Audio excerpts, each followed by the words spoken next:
এখন চোতালত 1000তকৈ অধিক লোকে একেলগে কান্দিছে।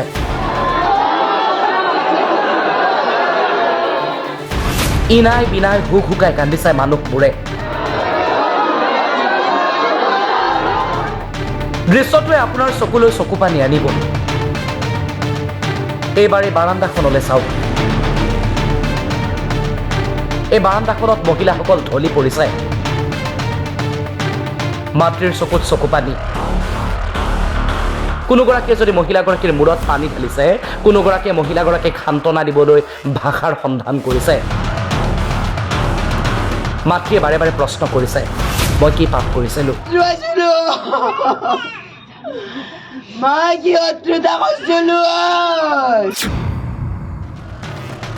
এফালে মহিলাগৰাকী আৰু ৰাইজে ইনাই বিনাই কান্দিছে।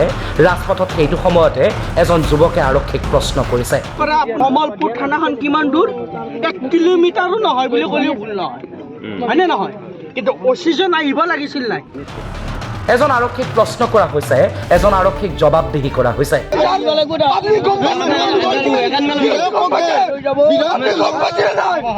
মুহূৰ্ততে আন এজনে মন্তব্য কৰিছে, আমাৰ বিধায়কৰ আজি 3 দিন ধৰি দেখা দেখি নাই। বিধায়ক এটা হয়নে নহয়, MLA এটা, 3 দিনকে মানুহৰ এখন ঘৰ কেনেকুৱা পৰিস্থিতি হৈছে কওক। দৃশ্য কমলপুৰৰ।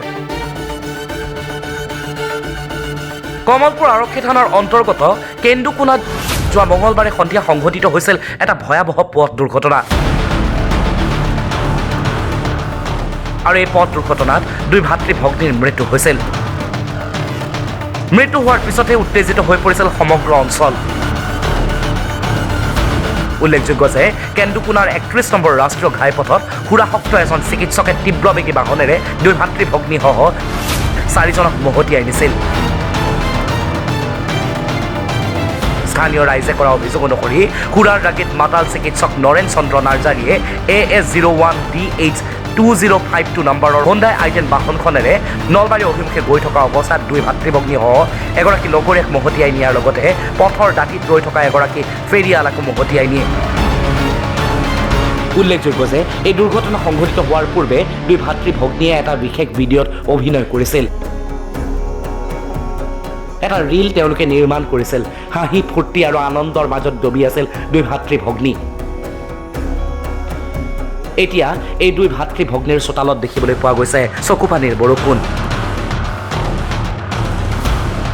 14 বছৰীয়া ভগ্নী আৰু 8 বছৰীয়া ভাতৃৰ মৃত্যুৰ পিছত এতিয়া উত্তেজিত হৈ পৰিছে সাধাৰণ ৰাইজ। কমলপুৰৰ পৰা তৃষ্ণা বৈশ্যৰ ৰিপৰ্ট, টাইম 8।